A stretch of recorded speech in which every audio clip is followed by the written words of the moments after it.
Hello दोस्तों, नमस्ते, प्रणाम, राधे राधे। मैं कविता यादव अपने चैनल के माध्यम से एक गाना लेके आई हूँ। कमेंट बॉक्स में ज़रूर बताना आप लोग मेरा गाना कैसा है। रतिया सैया मोर मनाम हथवा जोड़ी जोड़ी न, रतिया सैया मोर मनाम हथवा जोड़ी जोड़ी न। बाबा उनकर बहर सुत माई सुतवा सरवा उनसे चोरी चोरी न, उनसे चोरी चोरी न। रतिया हमसे बतिया उनसे चोरी चोरी न। दोनवा का मिठाइया दान तोहा के लिए माई के चोरी चोरी न, माई के चोरी चोरी न।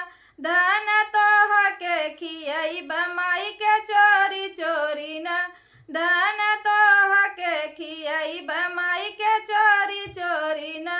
रतिया सैया मोर मनाम हथवा जोड़ी जोड़ी न, रतिया सैया मोर मनाम हथवा जोड़ी जोड़ी न।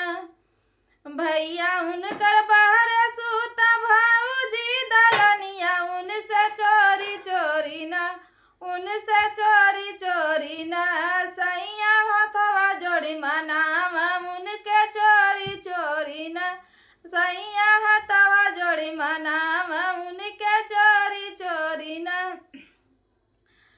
हथवा का कंगनवा धान तोहा के लिए भौजी के चोरी चोरी न, भौजी के चोरी चोरी न।